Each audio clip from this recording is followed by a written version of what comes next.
วิธีการค้นหาเบอร์และสั่งซื้อเบอร์แบบตามตัวเลขตามตำแหน่งและตามตัวเลขที่มักและตัวเลขที่บ่มักผ่านเว็บไซต์ตลาดซิม .com สำหรับวิธีการค้นหาก่อนอื่นหมดแมนเปิดเบราว์เซอร์ใดขึ้นมาก็ได้แล้วหลังจากนั้นให้ค้นหาผ่านเว็บไซต์ตลาดซิม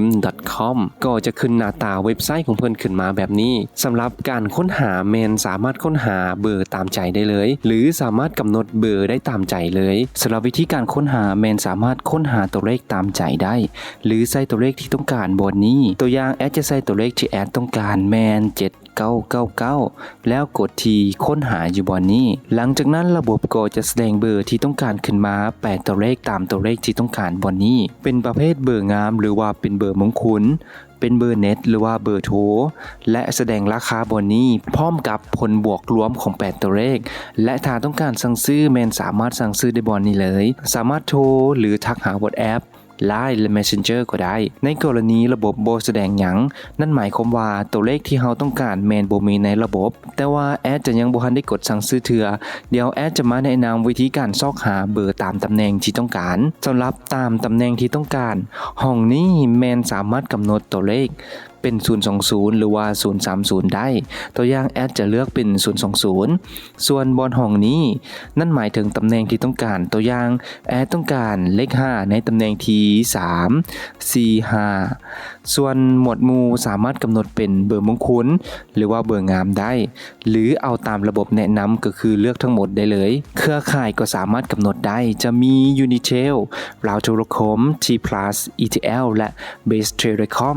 สามารถกำหนดได้หรือสามารถเลือกทั้งหมดก็ได้เช่นเดียวกันตัวอย่างแอดจะเลือกเป็นของ Route Telecom เพราะแอดต้องการสั่งซื้อเบอร์ของ Route Telecom ประเภทเบอร์แมนสามารถเลือกเบอร์โทรบวกเน็ตซิมเน็ตในตัวอย่างนี้แอดจะเลือกทั้งหมดเพราะว่าแอดจะให้เลือกเครือข่ายใดก็ได้ส่วนช่วงราคาแมนสามารถกำหนดตามที่เขาต้องการได้ก็จะมีช่วงราคาประมาณบ่เกิน 200,000 500,000หา1ล้าน1ล้านหา3ล้านและหลายกว่า3ล้านก็สามารถกำหนดตามงบที่ต้องการตัวอย่างนี้แอดจะเลือกประมาณ 500,000 หา1ล้านส่วนผลรวมแมนเลือกเอาทั้งหมดเลยส่วนผลรวมจะหมายถึง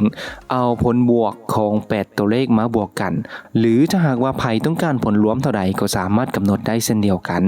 แต่ในตัวอย่างนี้แอดก็จะเลือกทั้งหมดหลังจากที่เลือกทั้งหมดแล้วแมนกดที่ค้นหาเบอร์ที่ต้องการได้เลยจะสังเกตเห็นว่าบ่มีเบอร์อยู่ในระบบนั่นหมายความว่าเบอร์โทรแมนบ่มีเนื่องจากว่าอาจจะเป็นในเรื่องของการกำหนดเครือข่ายหรือส่วนราคาอาจจะบ่มีอยู่ในระบบซึ่งตัวอย่างแอดจะเลือกราคาประมาณ3ล้านกีบขึ้นไปแล้วลองกดค้นหาบนนี้เบิ่งว่าจะมีเบอร์อยู่ในระบบบ่จะสังเกตเห็นว่าระบบมีเบอร์ตามตำแหน่งที่ต้องการขึ้นมาแบบนี้เลยถ้าหากว่าระบบมีเบอร์แบบนี้ขึ้นมานั่นหมายความว่าแมนสามารถทำการสั่งซื้อได้เลยต่อไปเดี๋ยวแอดจะมาแนะนำวิธีการค้นหาเบอร์และสั่งซื้อเบอร์แบบตัวเลขที่มักและตัวเลขที่บ่มักแมนสามารถกำหนดได้ในตัวอย่างนี้แอดจะเลือกที่เลข2เลข5และเลข8ก็จะเป็นเลขที่มักแล้วจะเลือกเลขที่บ่มักก็จะกดที่เมนูเลขบ่มักแล้วกดเลือก0 3 9เป็นเลขที่แอดบ่มักส่วนบนเลขน้ำหน้าหมวดหมู่เบอร์เครือข่ายประเภทเบอร์หรือว่าช่วงราคาเบอร์และผลรวมแม่นสามารถกำหนดหรือบ่กำหนดก็ได้อันนี้แม่นตามความเหมาะสมหรือว่าตามความต้องการของเราได้เลยหลังจากที่กำหนดเรียบร้อยแล้วก็กดที่ค้นหาเบอร์ได้เลยอยู่บนนี้